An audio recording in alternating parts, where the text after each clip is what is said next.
Picture the bells of Paris tolling the call to prayer, its towers shimmering with crescent finials, while traders bargain in rapid Andalusi Arabic beside the Seine. That arresting image anchors our exploration of a world where the Moors did not halt at the Pyrenees, but swept across Europe, forever altering its faiths, languages, and cities. This video in our What If series details how that scenario plays out. But before tracing that imagined future, we must understand the crossroads of real events that framed the possibility. When the Berber general Tariq ibn Ziyad landed at Gibraltar in 711 AD, the Visigothic kingdom fractured, opening Iberia to an Islamic society famed for libraries, courtyards of orange blossom, and innovative irrigation. Over the next 3 centuries, Al-Andalus glimmered as a beacon of scholarship, translating Greek philosophy into Arabic and minting dinars that flowed from Toledo to Timbuktu. Meanwhile, Christian polities on the peninsula hardened their resolve, forging alliances atop the Asturian peaks and slowly pressing southward. By the late 11th century, pilgrim roads to Santiago carried not only prayers, but the first hints of coordinated reconquest, setting Europe on a collision course between rising Christian coalitions and successive Moorish dynasties. Although the reconquest ultimately prevailed in our timeline, multiple junctures offered the Moors a chance to turn the tide. Factors ranged from fractious Christian leadership to powerful Islamic reform movements in North Africa willing to reinforce Iberian garrisons. Understanding those moments of tension illuminates the plausibility of a broader conquest and sharpens our alternate narrative's credibility. Stay through the final segment, and you will see how a fully Islamicized Europe might influence the Renaissance, transatlantic exploration, and even the industrial revolutions that shape our present. By the end, the sight of Arabic street signs in London and Ramadan lanterns in Strasbourg will feel as vivid as any page in a history book, encouraging viewers to ponder how slight shifts at decisive moments can redirect the destiny of continents. Before we continue, make sure to like the video and subscribe to our channel for more 4K history documentaries. We greatly appreciate your support. Which Moorish realm held the strongest hand? Debate still stirs academic forums about which Moorish state possessed the ideal blend of resources and resolve for continental domination. The early Umayyad Emirate of Córdoba dazzled with cultural wealth, yet dispersed power among rival nobles, diluting its capacity for large-scale campaigning beyond Iberia. Its golden domes and philosophical salons signaled prestige, but its armies rarely mustered the numbers to breach heavy Frankish defenses. A later candidate emerged in the Almoravid movement, forged in the Sahara among austere Berber clans who prized unity under strict Islamic law. These disciplined warriors crossed the Strait of Gibraltar in the late 11th century and briefly stabilized Al-Andalus. Their cohesion and desert-hardened logistics offered advantages, yet internal disputes with Andalusi elites hindered durable expansion plans. Stronger still stood the Almohad Caliphate that rose in the Atlas Mountains during the 12th century, marrying fervent religious reform with systematic revenue collection from North African trade routes. Possessing quick striking cavalry, seasoned engineers, and a merchant class familiar with Mediterranean finance, the Almohads installed a central authority capable of fielding well-provisioned armies and advanced stone throwers. Equally important was timing. European kingdoms of the early 13th century were embroiled in feuds from Anjou to Aragon, leaving borders porous and alliances brittle. An Almohad strike force able to seize the initiative could exploit rivalries among Capetian heirs, German princes, and papal partisans, reshaping the diplomatic balance before a coalition hardened against them. For these reasons, our alternate path selects the Almohads as the prime engine of conquest. Their leadership combined charismatic caliphs, rigorous legal scholars, and ambitious generals who saw Iberia as only the first chapter in a pan-Mediterranean vision. By equipping them with a single decisive triumph, we lay the foundation for an unstoppable wave that surges deep into the heart of Europe.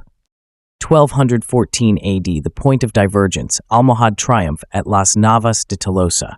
History records that on a blistering July day near Las Navas de Tolosa, a united Castilian, Aragonese, and Navarrese host shattered Almohad power, yet our chronicle inverts that outcome. In this branch of time, clouds gather over the battlefield, and a sudden summer storm turns the Christian advance into chaos, bogging mailed knights in churned mud, while Almohad infantry maintains secure footing on higher ground.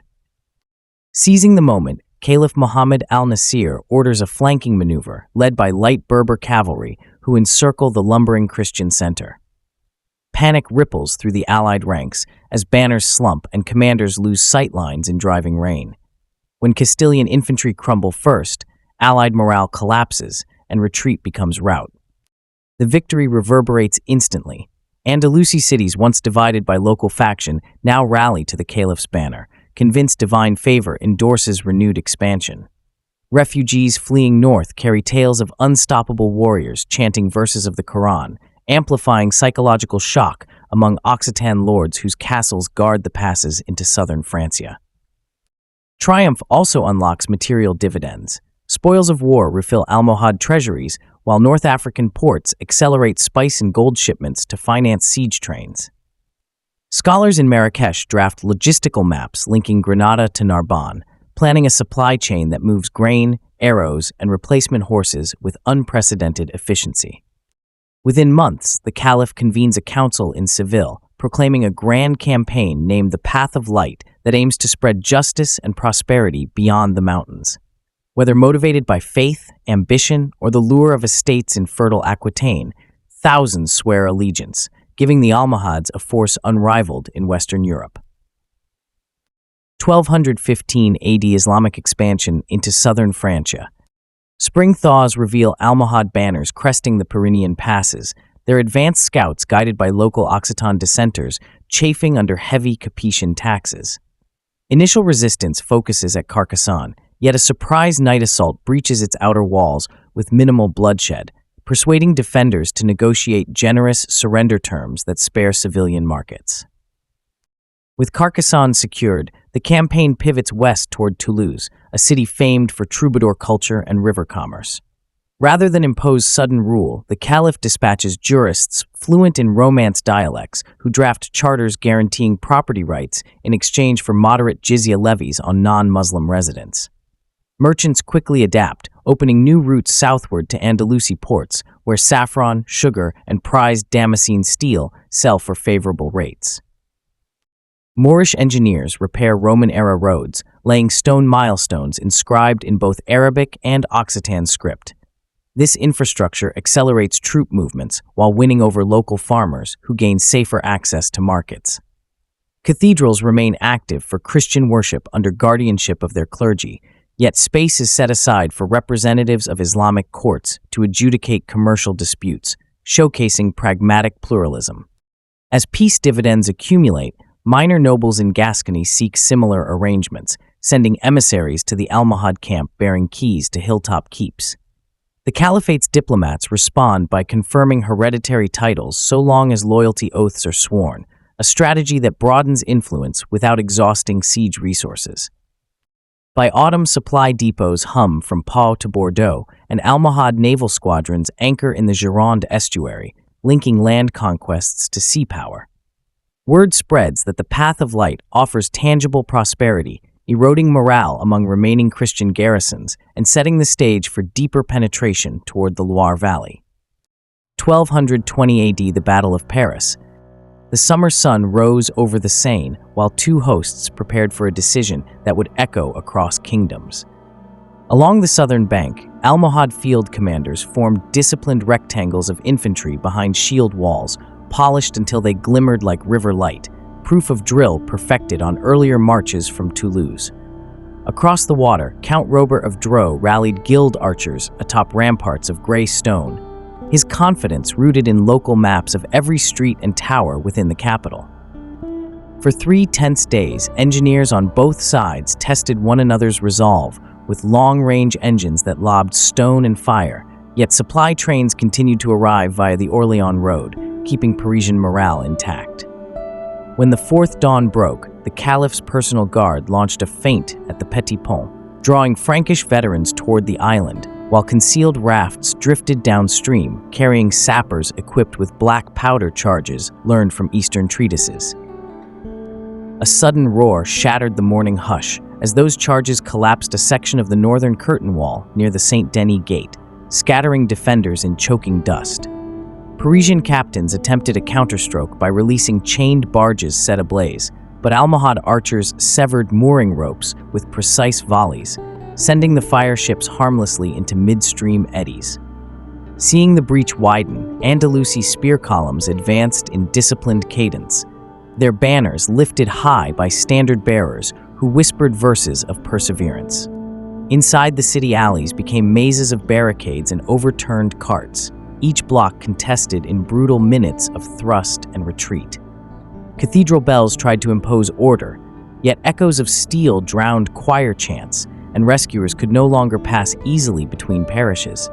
By late afternoon, the invaders controlled the markets on the right bank, cutting off grain depots that fed civilians and militia alike. Knowing starvation would soon follow, guild elders pleaded with noble commanders for flexibility, only to receive demands for continued resistance. Twilight brought the final pivot. A detachment of Moorish cavalry that had circled northwest earlier in the day reappeared at the Porte Saint-Martin, having breached outer palisades with portable rams. Their arrival behind the main defensive line forced Count Robert to split his forces, weakening every strongpoint at once. Recognizing the inevitable, the Count ordered trumpeters to sound recall, while he and a cadre of loyal knights fought a disciplined withdrawal toward the cathedral, seeking terms that might spare the remaining populace. 1220 AD, the fall of Paris and birth of Francia. Negotiations opened beneath the half-finished spires of Notre Dame as embers still glowed in distant quarters, yet the tone startled weary defenders with its moderation. Almohad envoys fluent in court French presented an accord that protected churches, safeguarded private property, and reduced levies during the first harvest cycle, arguing that prosperity would serve conqueror and conquered alike. Civic councilors, exhausted by food shortages and shaken by the double envelopment earlier that evening, pressed Count Robert to accept before dawn. At sunrise, Paris surrendered its keys, and Moorish quartermasters moved swiftly to stabilize daily life. Grain from Aquitaine arrived on barges escorted by river patrols, while Andalusi physicians established infirmaries in cloisters where wounded from both sides received camphor salves and clean linen. Within a week, markets reopened under new tariff tables that replaced a patchwork of feudal tolls with uniform weights, allowing bakers and vintners to operate without fear of sudden confiscation. Administrative reforms followed logistical relief.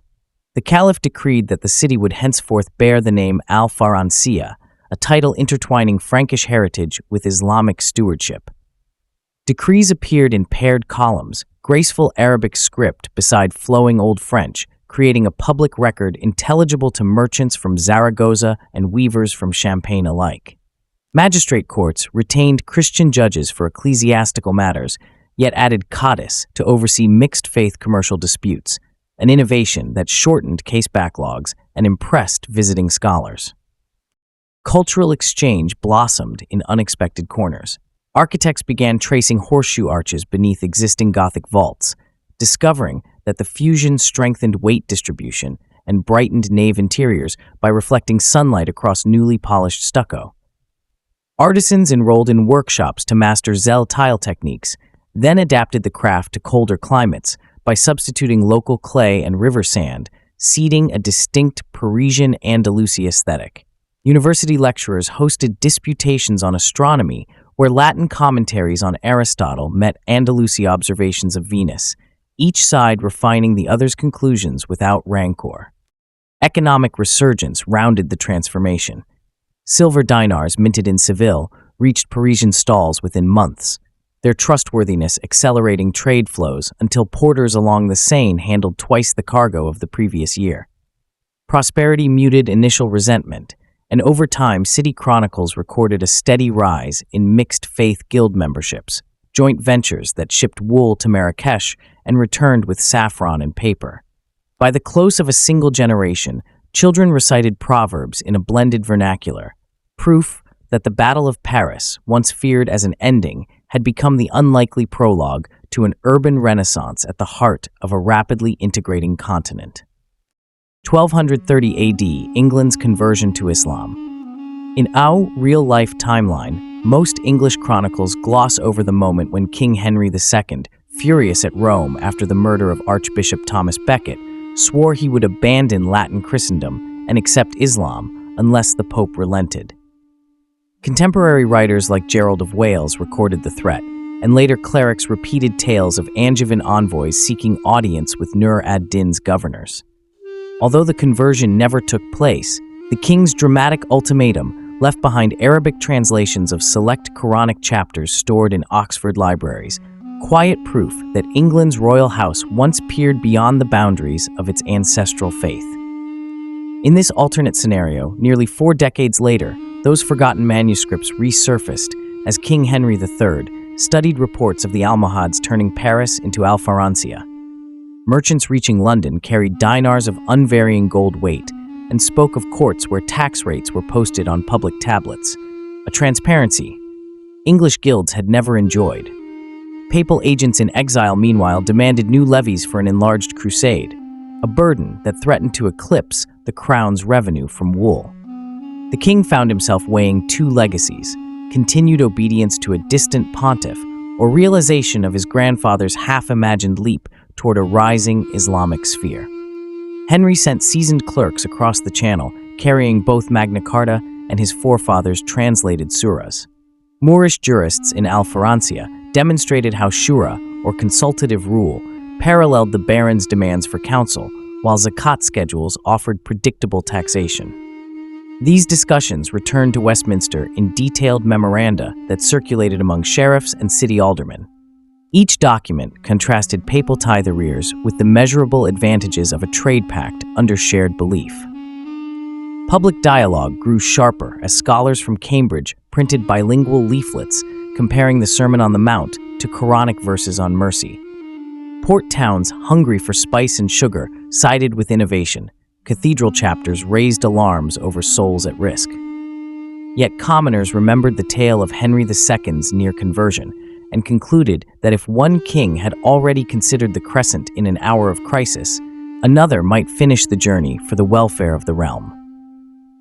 By midsummer, Henry III gathered nobles on Winchester Green and recited the testimony of faith first in clear Middle English, then again in measured Latin, so scribes could copy each word for posterity.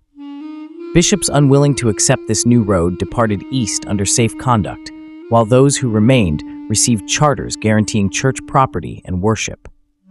The royal chancery issued decrees in side-by-side Arabic and English columns, abolished tallage on wool, and replaced it with a modest zakat earmarked for poor relief, a reform that won immediate applause from London's guild halls. Continental reaction was furious yet futile. The Pope in Krakow thundered anathema, but Moorish escorts shepherded English grain fleets through the Channel, with sails emblazoned by red roses entwined with green crescents. Within 10 years, composite crews of longbowmen and Andalusi navigators dominated northern waters, and England, once a bastion of crusading zeal, had fulfilled the abandoned ambition of Henry II, proving that a single dynastic memory can overturn centuries of confessional certainty. 1240 AD, a papal exile to Krakow. Rome's streets once thronged with pilgrims, yet in this timeline, the papacy flees now twice displaced. After brief refuge in Avignon, escalating Moorish incursions prompt cardinal councils to seek greater security further east. Krakow, fortified by the Vistula River and ruled by a devout Piast dynasty, extends a welcome. Upon arrival, the pontiff receives homage from Polish and Lithuanian nobles, who relish the symbolic elevation of their domains to guardians of Latin faith. Cathedral construction surges, financed by indulgence revenues redirected from now Moorish-controlled France. Artists carve altarpieces blending Slavic motifs with Italian devotional styles, creating a distinct Krakow school of sacred art. From this new seat, the church embarks on administrative reforms. Canon lawyers codify diocesan boundaries across the Baltic and steppe frontier, where Christian converts demand guidance against pagan raids. University foundations at Prague and Vilnius receive papal charters, ensuring theological training aligns with Eastern European realities rather than distant Italian precedents. Diplomatically, the papacy cultivates alliances with Hungary and the Teutonic Order, planning coordinated defenses along the Oder and Danube. Envoys ride to Constantinople, proposing joint action against both Moorish advances in Central Europe and rising Turkic powers in Anatolia. Though Byzantine emperors remain cautious, dialogue revives hopes of church reunion under Krakow's mediation. This relocation reshapes pilgrimage routes. Devout travelers from Scandinavia and the Rhine now trek eastward through Saxon forests to gain indulgences at Wawel Cathedral. Economic life follows, turning Krakow into a bustling crossroads of amber, salt, and papal silver, while reinforcing the city's role as spiritual counterweight to Alpharencia. 1250 AD, the Reimagined Crusades Baltic and Alpine fronts, with Jerusalem unreachable and both France and England marching under the green banner, crusading ardor pivots toward jagged horizons. In the Baltic forests, Teutonic knights rally beneath black crosses to confront Moorish-allied Wendish duchies hugging the lower Elbe. Frost whitens mail and stiffens bowstrings, forcing tactics unknown in Levant sands. War wagons fitted with hearth braziers smolder through night watches so crossbow laths will not snap in dawn cold. Far south, the Alpine passes bristle with stakes. Independent Swiss cantons hungry for papal stipends pledge fealty to Krakow in return for indulgence grants. Moorish garrisons at Lyon, reinforced by companies of English longbowmen whose arrows whistle with new bodkin tips, probe toward Geneva. Mountain fortresses carved by local masons defy the invaders, their chapel murals depicting St. Maurice flanked by icicle halos. Chroniclers write of a reverse reconquest seeking to pry Christendom from the heartland. Logistics becomes the true battlefield. Light infantry taught by Tyrolean hunters skitter on skis across snowfields, outflanking heavier Moorish contingents. Andalusi quartermasters answer by hiring English miners to tunnel shortcuts through chalk spurs, creating supply galleries warmed by braziers where dates and rye bread never freeze. War colleges in Córdoba publish treatises on alpine sanitation, describing waxed leather boots and snowmelt cisterns, supplanting knightly code with empirical drill. Naval power threads the conflicts. The Green Crescent Fleet escorts timber barges up the Rhone, then disassembles the hulls into sled-borne siege towers hauled by Andalusi camels acclimated in Aquitaine meadows. Baltic crusaders counter by importing Lapland reindeer teams, converting sleighs to mobile bolt launchers. Each side advertises its innovations in broadsheets that circulate as far as Córdoba and Krakow, turning military journals into bestsellers. Despite flashpoints, no theater yields a decisive break. Avalanches bury entire vanguard units regardless of creed, and Baltic thaws flood trench lines. Periodic truces emerge on Marian feast days when both armies barter salt for citrus, layering grudging respect atop exhaustion. Papal legates fume that commerce erodes zeal, while Sufi preachers argue that mercy melts hearts harder than frost. Continuous mobilization transforms home economies. Monasteries in Bavaria forge crossbow bolts all year, their monks chanting psalms in time with hammer strikes.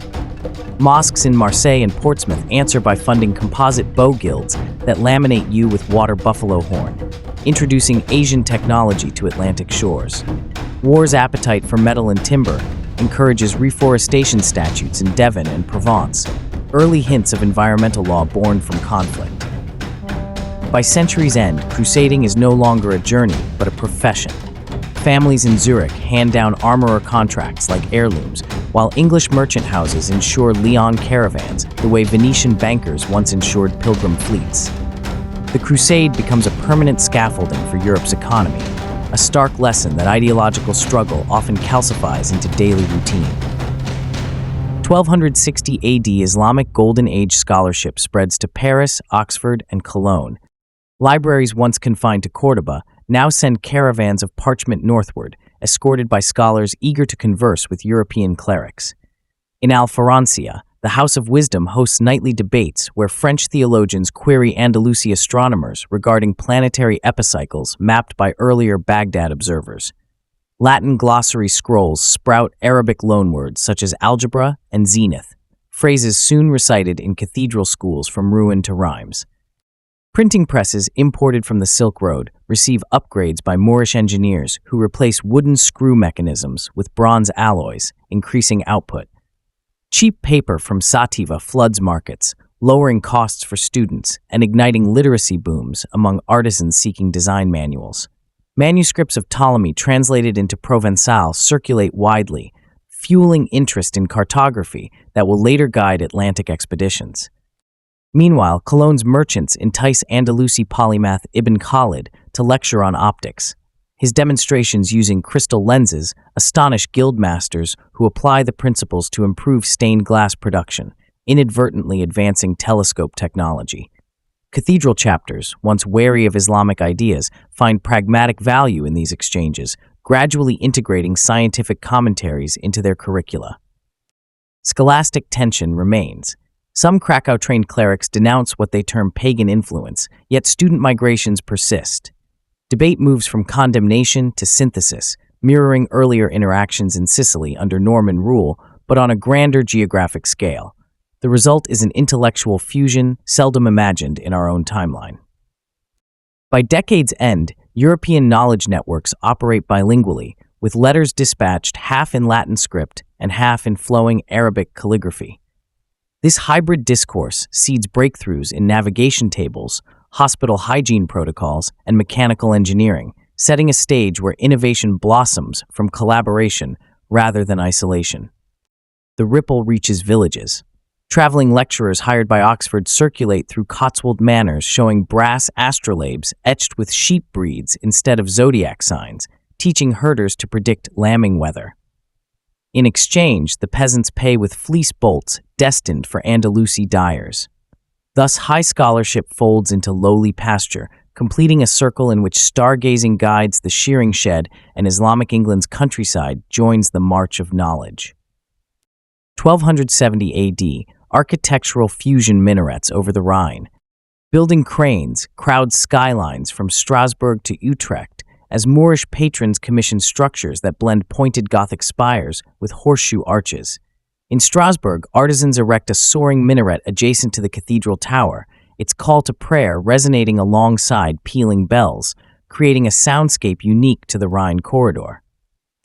Master builders integrate Muqarna's vaulting into ribbed nave ceilings, producing kaleidoscopic patterns that scatter candlelight across flagstone floors. Craftsmen from Fez introduce Zelai tile workshops, training local apprentices who adapt motifs into colder climate palettes of indigo and ochre. Public squares sprout fountains fed by aqueducts channeling Black Forest springs, a technology transplanted from Andalusian courtyard traditions. Urban planning reflects newfound civic priorities. Covered bazaars line Cologne's old Roman walls, sheltering spice vendors through winter snow. Residential quarters feature interior patios, offering private green space within dense medieval grids. Visitors note that these innovations reduce fire risk and improve airflow, contributing to lower disease incidence compared to earlier timber-packed streets. Political symbolism also rises in stone. City councils trying to balance Christian and Muslim constituents authorize twin council chambers, one oriented toward Mecca for afternoon deliberations and another aligned to traditional basilica plans. Each facade bears inscriptions of civic charters in dual languages, underscoring constitutional power sharing. Art historians centuries later will credit this period with birthing a Rhine-Andalusi style that eventually influences French Renaissance chateaux and Dutch canal houses. The built environment thus stands as enduring testimony to the creative possibilities born when cultures meet, not as destroyer and victim, but as partners, forging new identities brick by brick. 1280 AD, the rise of a Euro-Arabic tongue. Merchants crowding the covered markets of Francia soon found that smooth barter required a shared idiom, so a hybrid speech blossomed at street level. Arabic merchants introduced loanwords for weight, spice, and credit, while local artisans contributed Old French verbs for carving, weaving, and brewing. Each morning, the mingled chatter echoed under vaulted arcades, forging a linguistic bridge between communities. By the close of the decade, clerks in city halls drafted ordinances in parallel columns, one in classical Arabic script and the other in a flowing Latin alphabet rendering of the same phrases. This dual presentation signaled both official recognition and practical necessity, ensuring every trader understood duties and rights. Traveling minstrels helped standardize pronunciation by weaving bilingual refrains into popular ballads. Pilgrims marching toward Krakow carried these tunes eastward, humming verses that rhymed Arabic loanwords with Slavic place names. Through song, the new tongue leapt social barriers, teaching farmers legal phrases that they later used in tax negotiations. Literacy classes run by mosque foundations offered copies of the Quran, accompanied by glossaries, reinforcing vocabulary across faith communities while nurturing a culture of reading. Universities adapted in turn. At the House of Wisdom in Paris, professors opened lectures with Arabic introductions before switching to Latin for technical digressions, training students to navigate both registers effortlessly. Grammar handbooks circulated along trade routes, compiled by scholars who tracked vowel shifts and assembled dictionaries that rivaled ancient glossaries in scope. The intellectual elite began composing philosophical essays that toggled between languages within the same paragraph, a style soon praised for its nuanced expression. Diplomatic correspondence reflected the change most visibly.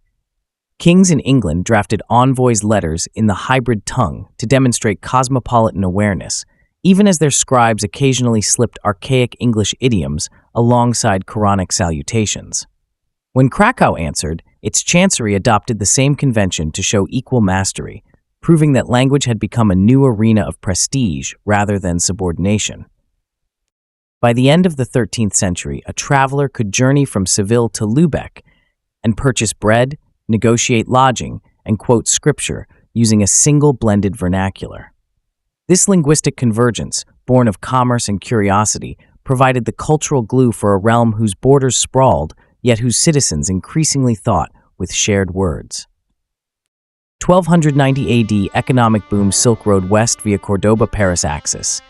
Caravans heavy with jade and cinnamon once paused at Syrian oases on their march to Venetian quays, but under Moorish Europe, those riches now flowed through Iberian ports and onward to the Seine.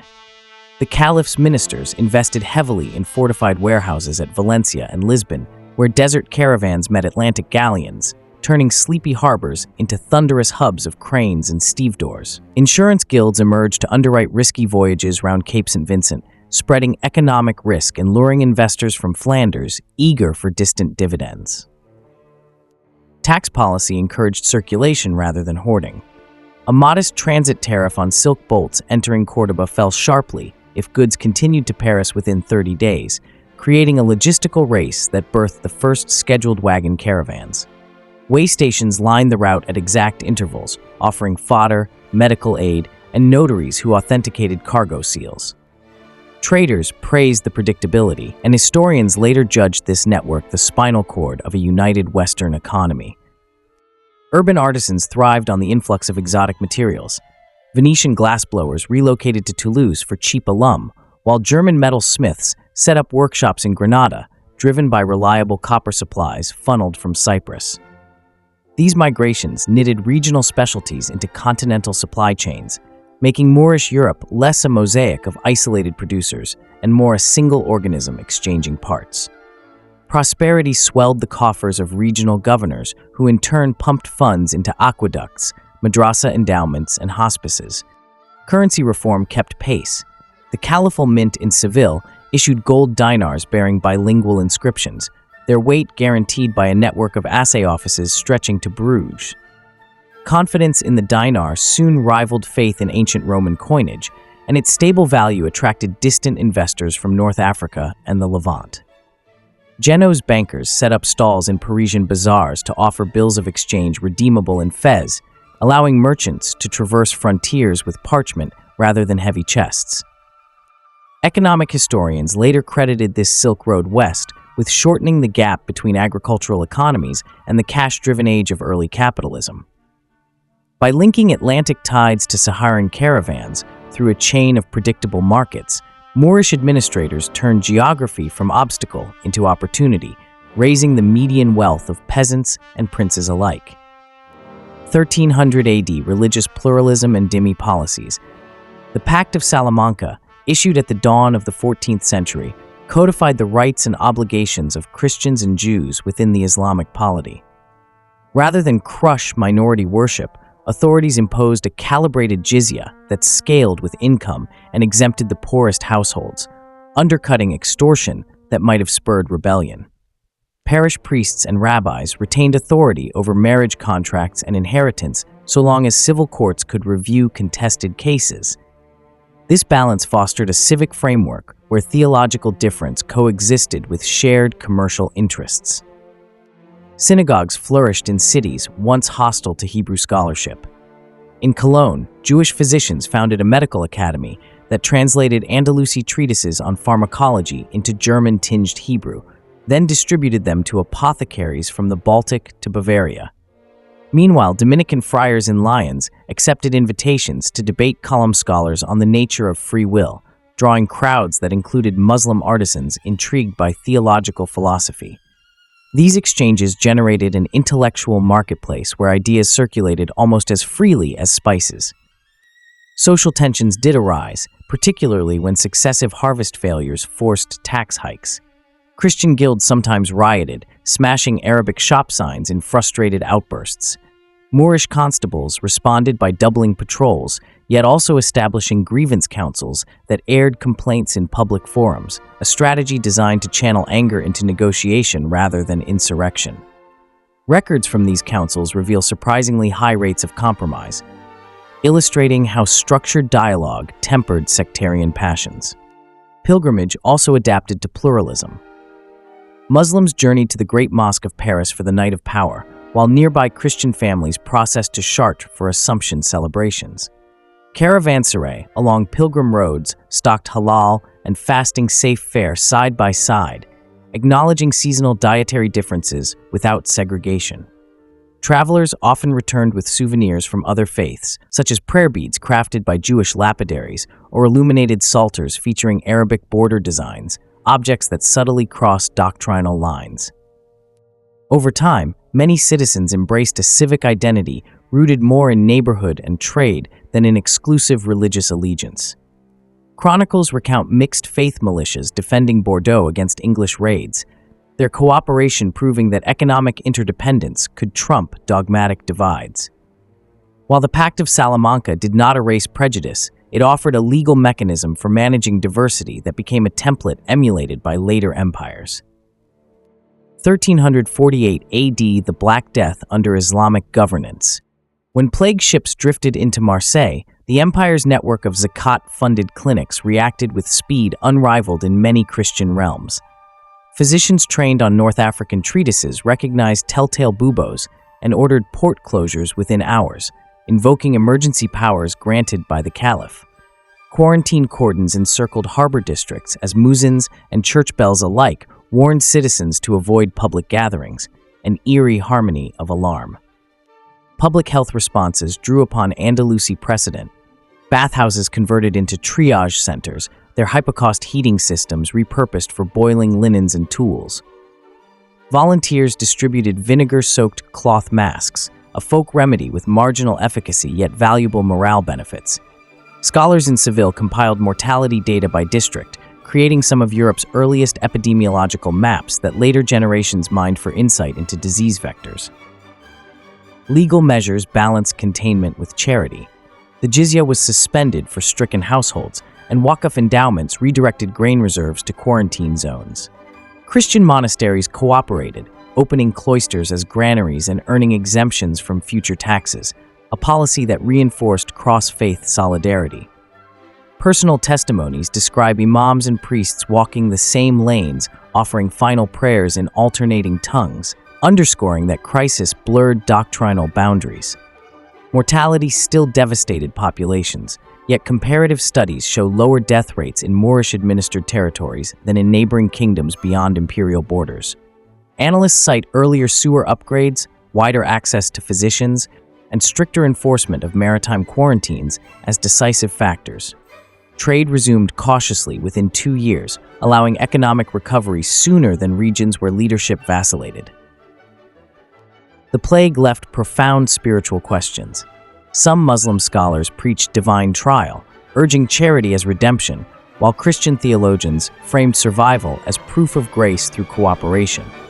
These narratives converged on an ethic of communal duty that infused later legal codes, proving that catastrophe can seed resilience when managed through transparent governance and inclusive compassion. 1360 AD Gunpowder Revolution early adoption by Moorish armies. Travelers returning from Mongol-ruled Persia carried whispers of thunderous weapons that belched flame and hurled iron. Moorish engineers in Granada soon secured manuscript sketches of naphtha-filled tubes and set to work refining the recipes.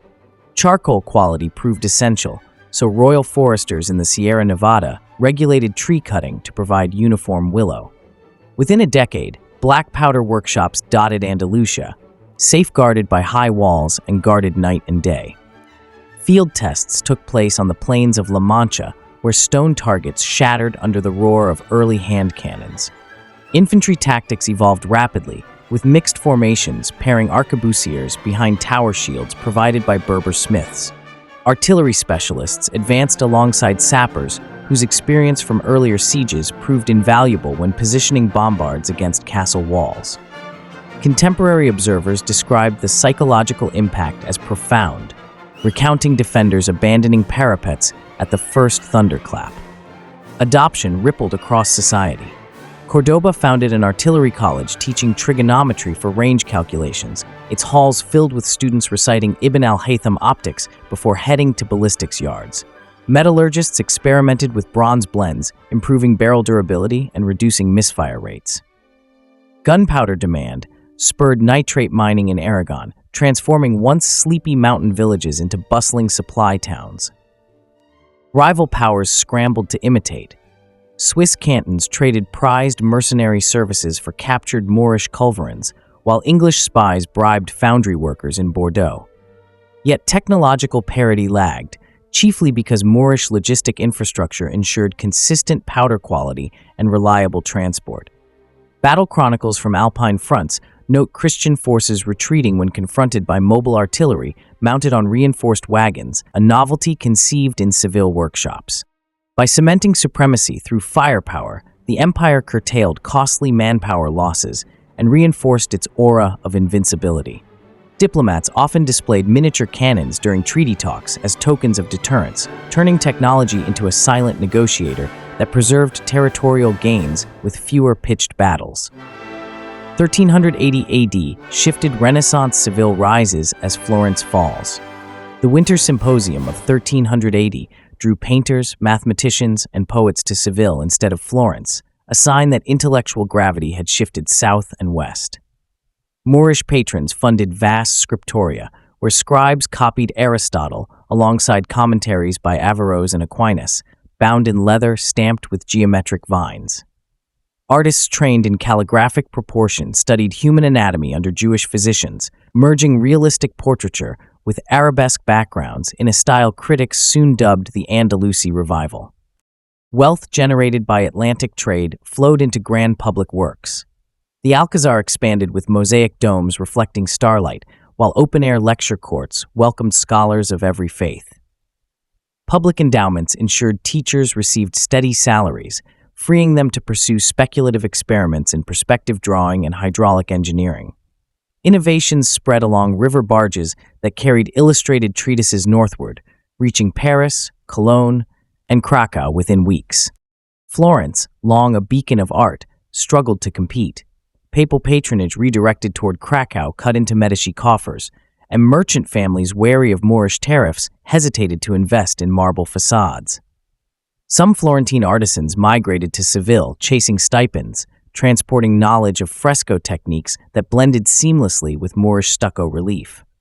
Their letters home speak of shock at seeing Arabic inscriptions praising geometry adorning civic halls, an aesthetic that would later influence emerging schools of design. Intellectual cross-pollination accelerated. Humanists translated Cicero into Arabic-influenced vernacular, while Andalusi polymaths delivered lectures on algebraic solutions to cubic equations, decades before such knowledge reached Italian presses in our timeline. The printing press in Seville churned out affordable editions of Euclid accompanied by extensive commentary, making advanced mathematics accessible to guild apprentices. By inaugurating a multicultural renaissance centered on the Guadalquivir, Moorish Europe ensured that the rebirth of classical knowledge unfolded within a framework of inclusive patronage. This shift set the stage for breakthroughs in navigation and mechanics that would soon propel ships across horizons previously unimagined. 1400 AD, Atlantic exploration led by Moorish mariners. Shipyards at Lisbon and Cadiz buzzed with saws as craftsmen shaped hulls designed for open ocean, combining Arabic lateen rigs with sturdy northern clinker planking. Admiral Yusuf ibn Rahman, a veteran of channel skirmishes, championed caravels nimble enough to tack against Atlantic winds, yet spacious enough to store water for many moons. Astronomers in Seville provided updated star charts incorporating observations from Canary Island stations, reducing navigational guesswork. Financing these ventures required novel instruments. Joint investment societies sold profit shares to merchants in Paris and Toledo, spreading risk across regions. The Caliph endorsed these syndicates by guaranteeing a fraction of losses should storms strike, an assurance that unlocked private capital on a scale unseen since Roman grain fleets. Public excitement grew as news sheets reported each launch, praising crews as pioneers in a peaceful jihad of knowledge. The first major voyage headed southwest to chart ocean currents along the African Bulge. Logs record sailors measuring water salinity with copper bowls and noting color changes that hinted at plankton-rich zones, insights useful for future fishing fleets. They returned laden with gold dust from trade with Wolof states and exotic peppers that delighted European cooks, proving profit could accompany exploration. Subsequent expeditions pushed beyond the Azores, trailing flocks of migratory birds thought to indicate land further west. Navigators deployed astrolabes, calibrated with newly derived magnetic declination tables, allowing greater longitudinal accuracy. Sailors prayed on deck at dawn, facing Mecca while the chaplain recited verses celebrating travel and reflection, an image later immortalized in epic poetry. Public fascination with oceanic exploits rippled through society. Children in Granada played with toy caravels crafted by artisans, and universities introduced celestial navigation modules in their mathematics curricula. The empire's gaze now tilted toward a blue frontier, setting up the monumental encounter between crescent and unknown continents. 1420 AD, the New World meets the Crescent. On a humid morning of midsummer 1420, Caravel al-Borak sighted emerald shorelines fringed with mangroves. Captain Mariam al-Zahrani recorded cautious optimism in her log, noting smoke plumes suggesting settlements. Landing parties approached with gifts of glass beads and bright textiles, guided by interpreters versed in Berber and Wolof languages who adapted quickly to new sounds. First encounters unfolded with wary respect, as both sides exchanged food and marveled at unfamiliar tools. Diplomatic strategy emphasized alliance over conquest. Moorish envoys established trade compacts granting tithe-free zones, where indigenous artisans could barter cacao and cotton for iron blades impervious to the humid climate. Scholars documented local medicinal herbs, forwarding samples to Seville apothecaries, whose analyses later influenced European pharmacology.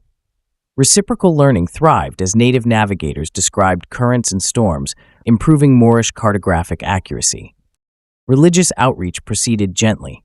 Katas on board ships explained monotheism through parallels to indigenous sky deities, inviting curiosity rather than demanding conversion. Some chiefs welcomed mosque construction adjacent to existing temples, creating dual worship complexes where Friday prayer mats lay within earshot of drum ceremonies. These syncretic spaces confounded European observers accustomed to exclusive sanctuaries, yet they embodied the empire's pragmatic pluralism. Economic value surfaced rapidly. Caribbean pearl beds funded successive voyages, while sugarcane cuttings thrived in fertile soils, leading to plantation experiments that blended Moorish irrigation know-how with local labor customs. Slavery did arise, but manifested first as debt bondage contracts overseen by jurists keen to limit abuses, a system later contested by religious scholars citing ethical concerns. Back in Europe, tales of vast coastlines sparked debate in scholarly circles about the Earth's symmetry and the moral responsibilities of discovery. Poets likened the transatlantic crossing to the Hijra, framing exploration as a spiritual journey. The horizon no longer represented an edge but a bridge, linking Atlantic winds to Saharan dunes through the enterprise of daring sailors. 1450 AD, a reconfigured Reformation. Doctrinal ferment simmered across northern Europe as grumblings over jizya mingled with calls for clerical reform within the displaced Latin Church. Preacher Martin of Islamic delivered fiery sermons in Saxon towns, condemning both Moorish tax collectors and papal indulgence peddlers. His message resonated among artisans squeezed by trade levies, yet he couched critiques in language of covenant rather than outright rebellion, reflecting the blended religious milieu. The Krakow Curia responded by convening a council that invited Moorish qadis and Jewish rabbis to observe proceedings, hoping that transparency would undercut accusations of corruption. Debates ranged over scriptural translation, with reformers urging liturgy in the Euro-Arabic vernacular so congregations could grasp teachings directly. Conservative cardinals feared dilution of Latin authority, but conceded that accessible language might stem further dissent. Moorish authorities monitored these developments cautiously. Governors along the Rhine reduced jizya rates for parishes adopting audited accounting and incentive-aligning fiscal and moral reform. Some reform leaders interpreted this as validation and tempered rhetoric against Islamic rule, focusing instead on ecclesiastical renewal. Others demanded full exemption, sparking localized uprisings, swiftly quelled by mixed-faith militias loyal to civic councils. Printing presses amplified ideas at unprecedented speed. Pamphlets entitled Spiritual Liberty Without Anarchy flooded marketplaces, their woodcut covers depicting clasped hands beneath a crescent and a cross. The symbolism suggested partnership rather than conflict, a nuance that confounded later historians who sought simple binaries between reform and empire. Ultimately, the Reformation in this timeline produced a spectrum of Christian communities, ranging from moderate vernacular congregations integrated into imperial structures to separatist sects that migrated toward the Baltic frontier. The outcome proved less explosive than in our world, yet it redefined faith practice by embedding accountability and fostering scriptural literacy across class lines. 1480 AD Ottoman-Moorish rivalry for European leadership. The rising Ottoman Sultanate, fresh from victories in Anatolia and the Balkans, gazed westward with keen interest at a wealthy Moorish Europe. Diplomatic envoys exchanged embroidered letters, each side praising the other's piety while quietly sizing up rivals. Trade agreements flowed first, granting Ottoman merchants dock space at Marseille in return for silk quotas reserved for Moorish buyers, yet suspicion simmered beneath polished courtesies. Tension crystallized over Italy. The Ottomans sought influence in the Adriatic to pressure Venice, while the Moorish navy viewed the same sea lanes as vital for grain imports from Apulia. Competing flotillas shadowed each other near Corfu, occasionally exchanging warning shots that fell short of true war, yet signaled red lines. European observers whispered of an impending clash between crescent powers, unsure which empire might secure dominance. Intellectual rivalry matched naval maneuvering. Ottoman scholars claimed primacy in theology through the prestige of Al-Azhar ties, whereas Moorish jurists touted their fusion of philosophy and empirical science. Conferences in Constantinople featured heated debates on astronomy calendars, with both sides asserting superior eclipse predictions. Such contests captivated the public and spurred rapid advancements as each faction raced to refine observational instruments. Alliances formed along ideological lines. Krakow's papacy courted the Ottomans as a counterweight, reasoning that distant Muslim allies posed less immediate threat than Moorish governors at its doorstep. Meanwhile, Morocco's Wattasid princes leaned toward Istanbul, seeking support against Iberian landlords, adding layers to an already intricate diplomacy. Letters between monarchs brimmed with careful compliments, masking strategic calculations. Though outright war never erupted in this decade, the rivalry injected competitive energy into exploration, scholarship, and architecture. Moorish lords commissioned even grander observatories to outshine Ottoman domes, while Istanbul accelerated shipbuilding in its Golden Horn yards. The contest pregnant with possibility, set the stage for a scientific surge and industrial race that would shape the next century's fortunes. 1600 AD industrial takeoff steam power in Fez and Flanders. Coal smoke first curls from chimneys outside Fez, where inventor Yusuf al-Ghafiqi refines a kettle engine that pushes pistons by harnessing expanding vapor. Unlike earlier novelty models, his design includes a safety valve fashioned from Damascus steel, allowing prolonged operation without fatal bursts. Textile guilds plead for installations, envisioning looms that hum through the night, powered by coal rather than tired shoulders. The Caliph rewards the inventor with a lifetime stipend on the condition that he establish technical schools to multiply trained mechanics. Word of the engine races northward. Flemish entrepreneurs invite Fez engineers to Bruges, offering shares in lucrative cloth exports if they adapt the machines to damp, low-country air. Collaboration yields iron boilers lined with tin, resisting corrosion and extending lifespan. Weavers who once produced a dozen bolts in a fortnight now finish that quota within 3 days, and wages rise as owners share profits to keep skilled labor loyal amid sudden demand. Households across Europe cherish softer fabrics at lower prices, unwitting beneficiaries of coal energy. Transport networks modernize to feed the hungry furnaces. Surveyors map canal routes from the Loire coal basin to the Seine with laser-like straightness, using the algebraic survey methods codified in Toledo a century earlier. Locks engineered by Moroccan hydrologists lift barges through gentle gradients, letting bargemen double deliveries during peak production months. Farmers along the canal sell surplus grain to mill towns, linking rural prosperity with industrial acceleration. Administrators recognize that steam power can tip military balance. Workshops in Granada adapt piston pumps into mobile water cannon capable of quenching siege fires swiftly, confounding opponents who rely on bucket chains. Naval architects fit rotary paddles to river patrol boats guarding the Rhine frontier, securing supply corridors even when headwinds stall sailing craft. Chronicles note that enemies now measure their chances less by courage and more by engine horsepower. Environmental worries arise sooner than in our own timeline. Physicians in Paris observe soot-related lung ailments and petition the Caliph for regulations. In response, the Imperial Council funds a forestry bureau to research smoke scrubbers fashioned from lime-treated reed mats. Though primitive, the devices cut visible emissions by a third, demonstrating that public health can coexist with industrial progress, provided policymakers act decisively.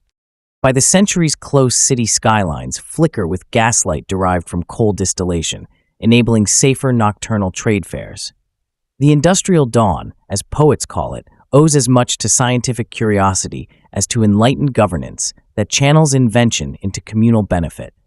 Moorish Europe steps across the threshold of mechanized abundance while retaining a memory of scholarly restraint. 1800 AD, Federation of Al-Andalus and Franks.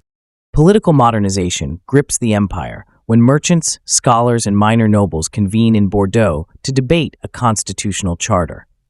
They argue that economic complexity now exceeds the capacity of distant court decrees, requiring regional voices in tax and trade policy.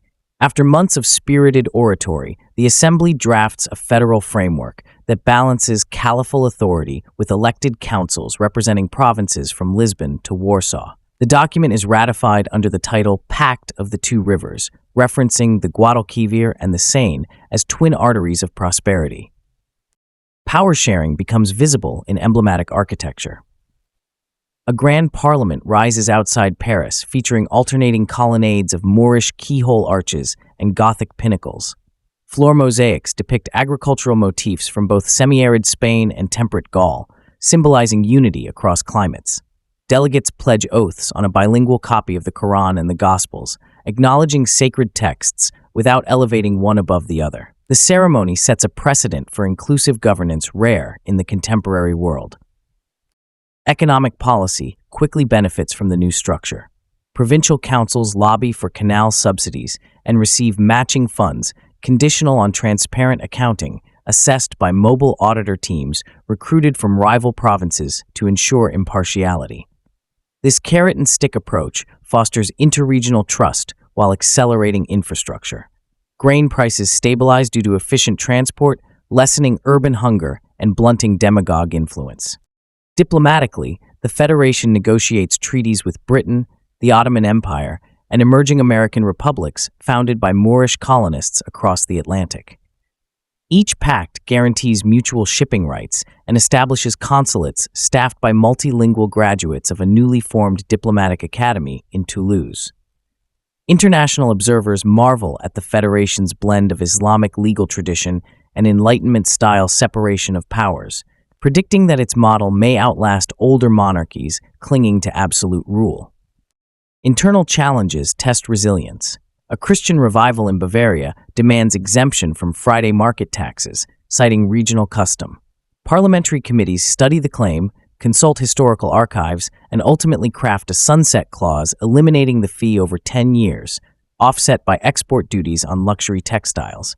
By addressing grievances via legislative compromise, the Federation diffuses potential unrest and showcases the practical merits of shared sovereignty.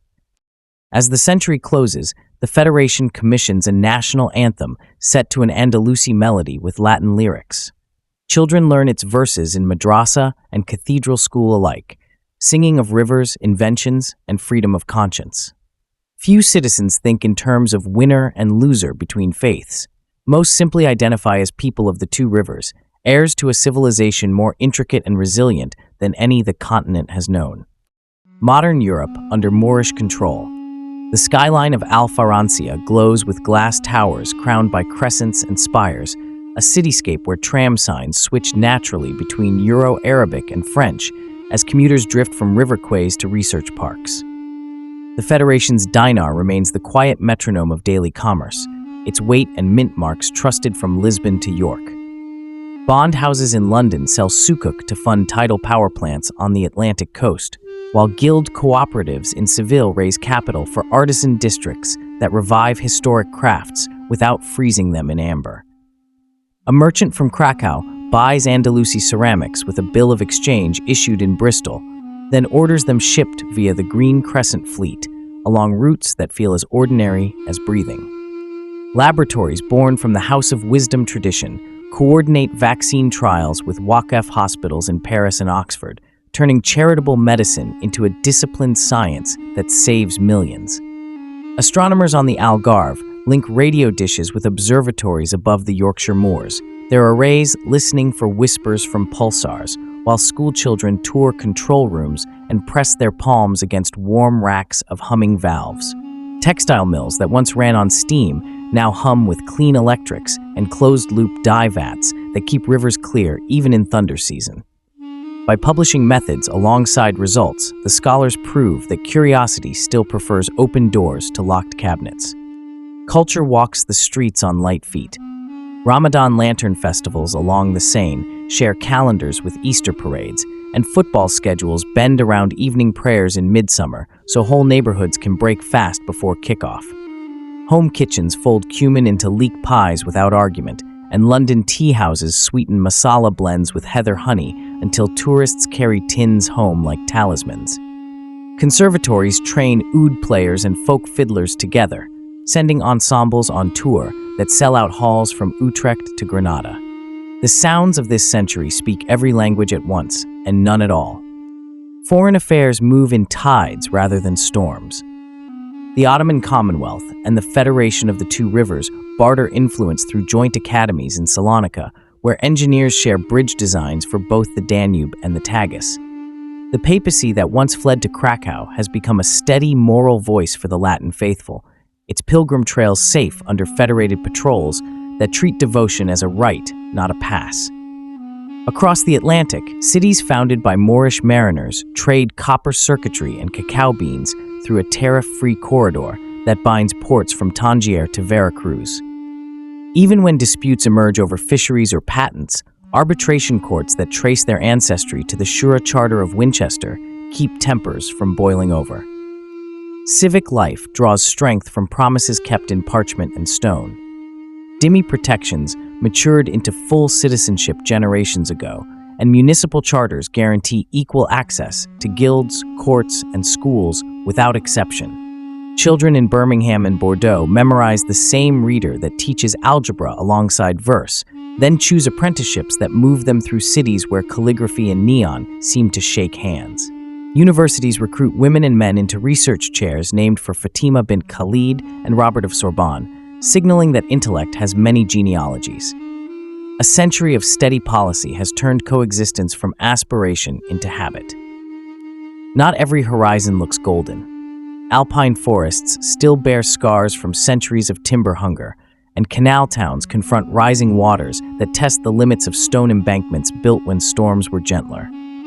Periodic flare-ups between street preachers and theater troupes keep censors and judges busy as they weigh speech against slander with a care that never becomes routine. Border villages along the Baltic hear old crusader ballads in winter taverns, songs that carry pride and pain in equal measure. Even with these strains, the Federation answers with hearings, budgets, and ballots instead of the blunt tools that once ruled the continent. Modern Europe under Moorish control does not erase the past so much as it braids it into something durable, a rope woven from scripture and statute, from craft and code, from caravan road and fiber optic line. Viewers can still glimpse memories of sieges in the layout of Parisian boulevards and hear the echo of cathedral choirs in the cadence of the call to prayer. Yet the louder sound is the daily chorus of markets opening and schools letting out at dusk. The alternate path we walk together shows how a handful of choices in the 13th century could have rippled forward to change the texture of the 20th and beyond. Thank you for watching this journey through a different timeline. If you enjoyed the story and want more deep dives into alternate history, like the video and subscribe to the channel so you never miss the next chapter.